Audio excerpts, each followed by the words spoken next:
Olá a todos. Hoje nós vamos continuar falando sobre este livro aqui, A Conspiração no Gênesis 6, como as sociedades secretas e descendentes dos gigantes planejam escravizar a humanidade. E o assunto é um assunto assim que traz muita clareza sobre alguns pontos bíblicos interessantes, que é o épico de Gilgamesh. Então vamos lá, vou começar aqui. Algumas pessoas perguntaram o seguinte: Afonso, por que você está falando sobre esse livro aqui? Será que isso aqui ajuda a construir algo positivo ou é simplesmente para ficar falando sobre lendas antigas e tudo mais? É um ponto. Então assim, tem algumas questões aqui, a gente tem que entender o seguinte. Como professor, tá? É o seguinte, do meu ponto de vista, qual é o maior erro de uma geração para outra? O maior erro de uma geração para outra é não conseguir explicar exatamente o motivo de algo, ok? Então, se você não conseguir explicar detalhadamente um ponto, você não vai conseguir ensinar ele. Vou deixar mais claro aqui. Eu já falei uma vez aqui, vou falar de novo. Por exemplo, a minha avó, quando meu pai morreu, meu avô tinha morrido, meu pai morreu, a minha avó falou pra mim assim, eu era pequeno, bem pequeno, acho que 11 anos, coisa do tipo. Ela falou assim: você é o homem da casa. O que isso significa? Pô, tinha tio maior que eu, tinha um monte de gente maior que eu, homens, porque eu seria o homem da casa. Isso não faz sentido nenhum. Todo mundo falou o seguinte: a sua avó é machista, certo? Mas espera um pouquinho, ela não falou dos outros homens, falou de um. Então, eu também achei durante muito tempo, ela é machista. Mas, se ela soubesse me explicar que na Bíblia, especificamente, o patriarca é o filho mais velho do filho mais velho, e assim vai, geração após geração. Se ela soubesse me explicar isso naquele momento, ela soubesse explicar com detalhes, eu estaria convencido disso. Mas não, ela não conseguiu me explicar dessa forma. Então eu julguei mal a informação, ok? Mas, passado o tempo, você vai lá e vê, ela estava certa. Ela falou também aquilo ela também estava certa. Ela falou aquilo conhecimento antigo, também estava certo. Mas ela não soube explicar. Então o maior pecado de uma geração para outra, quando a gente perde informação de uma geração para outra, é a gente fala algo para a geração específica, a geração que a gente está ensinando, e ela vai lá, pega o que está sendo ensinado na escola, televisão, etc. tal, e julga a informação incorreta. Certo? Então, assim, é interessante a gente entender o que aconteceu, o que a gente tem de história, o que muitas pessoas ocultistas falam sobre a Bíblia, falam assim: isso aqui, a Bíblia é uma cópia dos sumérios, a Bíblia é uma cópia não sei o quê. Quem ouve pela primeira vez pode pensar que é verdade. Se você agora entende, por exemplo, aqui o épico de Gilgamesh, que ele está colocando nesse livro aqui, né, e consegue explicar isso, você vai ver que a Bíblia não é uma cópia de histórias sumérias, obviamente, né? Você pode saber, eu também sei, mas como é que você explica isso para a próxima geração? Pois bem, a gente vai ver um pouco disso hoje. Então vamos lá, então o épico de Gilgamesh. Antes de começar, lembre-se, estou fazendo divulgação agora nesse mês de abril ainda, o curso sobre o curso de ervas medicinais parte 1, para quando o médico não está a caminho, é um curso muito interessante. Não é um curso tão assim dinâmico quanto outros cursos. Quem tiver interesse em mais do que um curso do canal, tem esse aqui, ó, produção de lenha familiar para iniciantes, é interessante. Tem vários cursos interessantes aqui. Você pode entrar na área de membros, custa $7 por mês, você tem acesso a todos os cursos naquele mês, certo? E todo mês tem um curso novo. Quem está lá na área de membros, todo mês tem um curso novo. Neste mês especificamente, vou colocar abaixo, para quem não consegue acessar a área de membros e sempre está nos comentários: coloca na Udemy os cursos, etc. Porque tem boleto, tem formas de pagamento diferentes. Eu estou colocando 3 cursos na Udemy. Todo mês eu vou colocar os 3 cursos, outros 3 cursos, né? Então eu estou colocando aqui, ó, arte dos preços, a diferença entre o lucro e o prejuízo, networking, uma base de apoio para o sucesso, é muito interessante esse curso. E este aqui é de venda de serviços de alto valor. Este curso aqui especificamente foi o que possibilitou a Udemy me classificar como... Ela mandou um e-mail recentemente, a Udemy, falando que esse curso aqui foi tão bem avaliado que eles me classificaram na área de instrutor para negócios. Então, parece que é só 3% dos instrutores que tem esse carimbo aí para negócios. Então, mesmo para as pessoas que não gostam muito do que eu falo aqui, porque acham que é muito especulativo ou qualquer coisa do tipo, na parte de negócios, o pessoal que assiste gosta muito. inclusive o pessoal das empresas. Por quê? Porque eu pego a experiência que eu tenho, mais de 15 anos de experiência na parte do negócio, e coloco aqui e, puxa vida, é um curso que eu gostaria de fazer. Se eu não tivesse conhecimento, gostaria de fazer, porque realmente assim, tem muita informação. Na parte de networking, mesma coisa. Para quem pensa que networking é uma lista de contatos ou simplesmente uma agenda telefônica cheia de contatos ou um monte de cartão de visitas, não é assim que funciona. Então, assim, esse curso também é interessante. Os 3 cursos aqui são da parte de negócios. Os links estão abaixo com desconto. Svo que o problema do Udemy é, para esse desconto que eu coloquei aqui, a Udemy me deu validade de 3 ou 4 dias para o desconto. Então, hoje é o último dia para quem tiver interesse de adquirir esses 3 cursos pelo Udemy.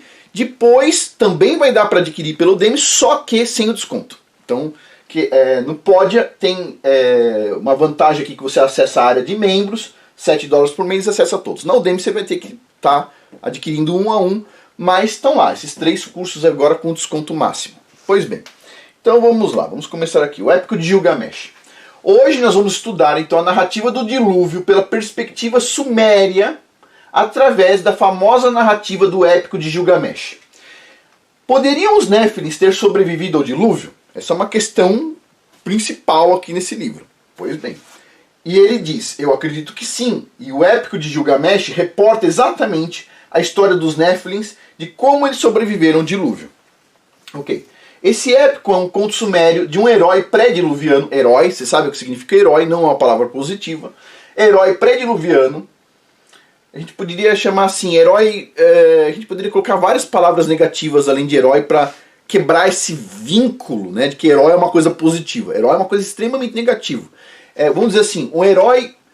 Se eu substituísse essa palavra aqui por bandido, estaria incorreto. Porque o herói é muito pior do que um bandido, ok? Muito pior do que um bandido, porque ele tem força sobrenatural e é tirânico. Então, um herói é pior que bandido. Então, se eu substituísse a palavra aqui, bandido, eu estaria falando pouco mal. Mas como eu estou colocando a palavra herói, seria muito mal. Mas, né, a gente sabe o que os filmes fizeram com a mente das pessoas. Então, de qualquer forma, vou colocar aqui o correto, que seria herói, muito pior que um bandido.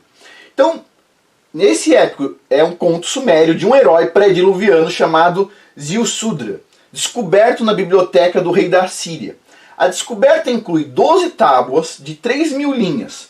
O épico inclui 6 contos. 6 contos.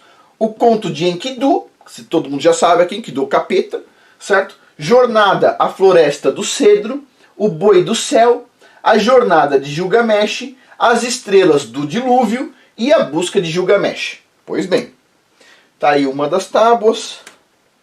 E, continuando, a história é centrada no herói Ziusudra, que é avisado pelo deus, entre aspas, Prometeus ou Enki, do dilúvio, 7 dias antes da catástrofe. Ele foi instruído a construir um barco e transportar representantes dos animais. Ele salvou a sua família, assim como seus parentes, que nós não fomos informados de quem era e de quantos deles tinham. Ou seja, a gente não tem informação, mas a gente tem informação de que foi salvo ali nesse barco várias pessoas. Vários Néfilins. O barco dele, segundo as dimensões, deve ter sido maior do que um zigurate antigo, ou seja, do que uma pirâmide antiga. Gilgamesh foi descrito por George Smith como uma potestade maligna, o rei da cidade de Uruk, e era descrito que ele aterrorizava os cidadãos e que ele governava como um touro selvagem e que ele pegava, presta atenção, qualquer mulher que ele escolhesse. Ele pegava qualquer mulher que ele escolhesse. Presta atenção nessa parte aqui. Então, essa figura aqui, essa ilustração, certo? Gravada aqui na pedra, tem algumas coisas interessantes. O que você vê aqui? Você vê o Gilgamesh, que está aqui, certo? O Gilgamesh grande. Os homens aqui pequenininhos, certo? Os homens estão carregando pedras, ó, com 2 madeiras embaixo empurrando pedra, ó, 2 madeiras aqui empurrando pedra, 2 madeiras aqui rolando as pedras, trabalhando feito escravos. Ele está com um chicote aqui, ele é bem maior do que os homens, ele está com um chicote, ok? E olha só do outro lado. Do outro lado estão as mulheres aqui, sendo, em tese, protegidas pelo Gilgamesh, certo? Os Néfilins, eles tinham essa característica, humilhar, colocar os homens como escravos e pegar todas as mulheres que eles queriam. Ponto. Presta atenção de novo. Ele está com um chicote aqui, certo? Ele tem uma força sobre-humana, ou seja, é pior do que um bandido, é um herói, é muito pior que um bandido, ele é um herói. E os homens estão aqui, ó, se arrastando, empurrando as pedras, ok? E as mulheres estão todas aqui, do lado de cá, não sei se vai dar para ver perfeitamente, você vê aqui que tem peito, ó. As mulheres estão do lado de cá, certo? Separadas dos homens que estão do lado de lá. E ele está oprimindo quem? As mulheres ou os homens? Os homens, pois bem. Então tá lá oprimindo os homens, aqui está o Gilgamesh, o Nephilim, ok? Presta atenção, qualquer similaridade com os dias de hoje não é coincidência. Então vamos continuar aqui. Diz que ele era superior a outros reis, um senhor da guerra, tinha grande estatura, que deixaria Golias parecendo um anão. Na lista dos reis, ele foi identificado como Lilo, o que implica que ele possuía poderes demoníacos. Diz que ele era 1/3 ser humano e 2/3 Deus. Ou seja, vem 2/3 anjo caído. Ele também foi descrito como poderoso, soberbo, expert e tendo amplo conhecimento. Ele também foi personificado como um herói touro da época de Taurus, refletindo os cultos do touro de Osíris, Creta, Melquisedeque e Poseidon. E a gente vai falar sobre isso aqui depois, porque tem alguns pontos aqui que, assim, no mínimo chamam atenção, mas a gente vai ver mais pra frente. Não vou... Para quem é atento no que eu falei, prestou atenção em alguma coisa aqui. Vou falar de novo. Osíris, Creta, Melquisedeque e Poseidon. Ouviu? Joga fora 3. Vamos lá, continuando aqui. No The Journal of Cuneiform Studies, descreve Enkidu e Gilgamesh como gigantes, semideuses, metade humano e metade peixe, uma potestade maligna do início da era pré-diluviana. E aí tem uma ilustração aqui do Enkidu, com um chifre aqui, e o Gilgamesh. E o Gilgamesh aqui tem um leão no colinho dele, tá vendo o leão? Para eu ter uma noção do tamanho do Gilgamesh. Então, leão aqui, certo? Pois bem, e o chicote na mão sempre, claro. Ele também foi descrito como um rei Nephilim ariano, presta atenção à palavra, ariano, que sobreviveu ao dilúvio. Ele deve ter sido um daqueles 10 reis peixe Anunnakis coroados em Nippur. Nippur, o que é? Aquele negócio do Senhor dos Anéis, aquele lugar do Senhor dos Anéis. Bom, de acordo com as lendas, ele tinha o status de titã, o que fazia ele ser equivalente a Horus, Zu e Marduk. Ele era um rei tirânico exatamente como o espírito dos seus ancestrais. Algumas histórias falam que ele nasceu da Mãe Terra, exatamente como as histórias dos outros Néfilins. Mãe Terra, sim, porque as mulheres, quando davam à luz a essas criaturas, aí elas morriam, né? Ia para a Terra mesmo, então Mãe Terra. Bom, Gilgamesh conta uma lenda de Enkidu, que também era um gigante como ele e era referido como uma estrela cadente ou uma estrela caída. A mesma referência de adoração a anjos caídos, que são referidos como estrelas caídas ou cadentes. Anjos da escuridão ou simplesmente estrelas, fazendo uma inegável conexão com eles. Aí de novo o figura, certo? Com o leãozinho dele aqui no colo e o chicote. Também tem a versão babilônica, onde o herói era chamado de Utnapishtim e tinha história similar relatada. Presta atenção, devido à mesma descrição do dilúvio que tem nessas histórias, né, a historiadora Susan alguma coisa notou que muitos historiadores assumiram que o Gênesis seria baseado nos manuscritos sumérios. Ok? Então esse é um ponto aqui, olha que interessante. É por isso que é importante a gente saber, conhecer um pouco dessas coisas para conseguir explicar para a próxima geração. Você tem lá, você vai lá, conta toda a Bíblia, ensina seus filhos, etc. Aí vem um engraçadinho, certo? Com metade de um cérebro.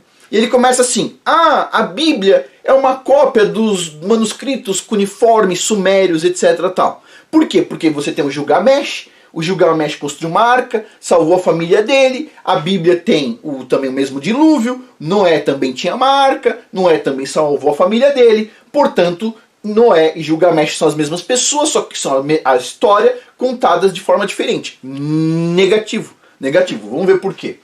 Então, essa pesquisadora Susan alguma coisa, ela diz o seguinte: que muitos pesquisadores assumem então que a Bíblia seria uma adaptação dos sumérios. Porém, ela, pesquisadora, a historiadora, afirma que existem diferenças significativas entre as duas histórias e sugere fortemente que ambas as histórias descrevem o mesmo cataclisma, o mesmo dilúvio, mas vieram de fontes diferentes. Ou seja, Gilgamesh é Gilgamesh, Noé é Noé. Por exemplo, Ziusudra, que é o tal do Gilgamesh, não era um patriarca pacífico como Noé era. A Bíblia ela é muito específica. Todo mundo sabe o seguinte, como é que a gente sabe que o pessoal não aliviou para Noé? Porque na Bíblia não foi aliviado para Davi. O que Davi fez de errado, tá lá. O que Salomão fez de errado, tá lá. O que os patriarcas fizeram de errado, tá tudo lá na Bíblia. Então se Noé tivesse qualquer problema de conduta, estaria lá também. E, olha só, então, o tal do Gilgamesh, ele não era um patriarca pacífico, ele era um tirano, ele era um herói, certo, do passado. E Noé era o oposto, né? Ele era um patriarca pacífico. Pelo contrário, então, olha só, o Ziudra, o Gilgamesh, ele era descrito como Nephilim, Noé não era. Outro elemento que difere nas duas histórias é que os Néfilins tinham reis sobre eles, como o Gilgamesh era um rei. E os descendentes de Sete, como Noé, eram agrários e não tinham rei sobre si. Ou seja, você tem duas histórias diferentes do mesmo evento. Você tem a história do Gilgamesh, onde o Gilgamesh Nephilim está sobrevivendo ao dilúvio, e você tem Noé com a sua família sobrevivendo ao dilúvio. Então os historiadores não têm dúvida disso. O pessoal mais sincero, que consegue colocar, né, tudo na ponta do lápis, diz o seguinte, são duas histórias. Você tem Noé sobrevivendo ao dilúvio, você tem os Néfilins sobrevivendo ao dilúvio. Pois bem, ou seja, a história de Noé não é uma derivação da história suméria. Tá? Então vamos lá, por que é importante isso? Quando você vai explicar para as suas crianças, você vai chegar um engraçadinho e falar o seguinte, tudo isso é cópia dos sumérios. Não é. Tem evidência, tem historiador que diz que não é. Certo? Então assim, sim, sempre tem algum sem parafuso aí que pensa que é a mesma coisa. Não é a mesma coisa, não tem características diferentes. Continuando. Outra diferença é que no próprio livro dos gigantes, de Enoque, descendentes de Sete, fala sobre, descendente de Sete, o Enoque o bom, né? Fala sobre os Néfilins. Tem um trecho que ele cita o Nephilim Mahawai, filho do anjo caído Barakel, que começa a ter terríveis pesadelos com o dilúvio e procura Enoque para interpretar os sonhos deles. E Enoque explica que não há nada que eles possam fazer para prevenir o dilúvio e sua própria destruição. A narrativa segue, vai nomeando os gigantes no livro de Enoque, até aparecer o nome Gilgamesh, que foi listado como um dos gigantes no livro dos gigantes, descoberto nos manuscritos do Mar Morto. Ou seja, o Gilgamesh, que está descrito na história da Suméria, lá nas tábuas e tudo mais, também está descrito no livro de Enoque, certo? Pois bem, ou seja, os manuscritos sumérios e a Bíblia são fontes independentes, histórias independentes, que estão descrevendo um cataclisma comum na história. Pois bem, continuando aqui.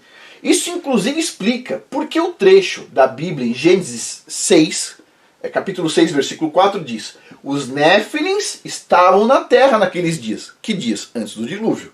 E continua, e também depois. Estavam naqueles dias antes do dilúvio e também depois do dilúvio. Ok? Então quando a gente entende isso, a gente entende essa passagem de Gênesis 6, 4. E ela está falando que parte então dos Néfilins sobreviveram ao dilúvio, exatamente como o épico de Gilgamesh relata. E Gilgamesh foi um dos sobreviventes da época pré-diluviana. Os sobreviventes dos gigantes eram recordados como filhos de Anak. Sabe? Sempre aparece Anak, Anakim, né? Que é plural de Anak. Pois bem, eram recordados como filhos de Anak, que habitavam nas colinas da Palestina antes de Israel existir. Exatamente como é descrito aonde? Na Bíblia.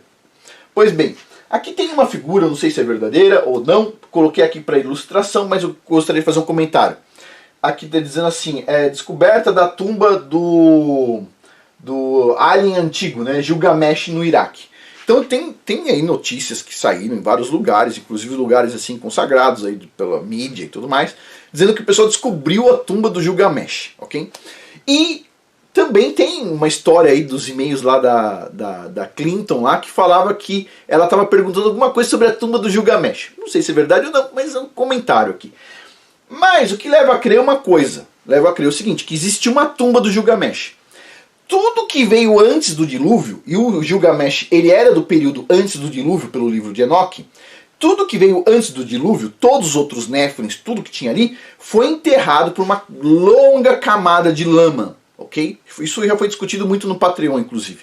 Uma camada de lama muito espessa. Inclusive que foi a camada de lama que cobriu os mamutes da Sibéria, né? Que o pessoal descobriu recentemente os mamutes. Até o pessoal vendia carne de mamute, porque foi congelada muito rapidamente, preservou, essa coisa toda. Então o que acontece? Tudo está embaixo da terra. Está bem embaixo da terra. E se o Gilgamesh ele era do período antes do dilúvio, e se o pessoal realmente encontrou uma tumba, significa que se essa tumba não está embaixo dessa camada de terra que a gente não encontra mais nada, significa que ela está acima. Se ela está acima, significa que essa tumba foi feita depois do dilúvio. Se ela foi feita depois do dilúvio, ele passou pelo dilúvio. Então isso dá força para a ideia do cara do livro aqui, do autor, de que os Néfilins continuam ativos e eles passaram pelo dilúvio. Pois bem. E a gente para por aqui. Eu gostaria de destacar o seguinte, a questão, eu achei muito interessante, inclusive eu nunca tinha conhecido essa figura aqui, achei muito interessante essa figura aqui do Gilgamesh com chicote, né, maltratando os homens, e aqui as mulheres sendo protegidas. Pode ter certeza que elas estavam tudo protegidas, depois vai ter filho e vai ver como vai explodir a barriga, mas tudo protegida, tudo tranquilo, ok? Pois bem, vamos parar aqui, deixa eu voltar lá pro final.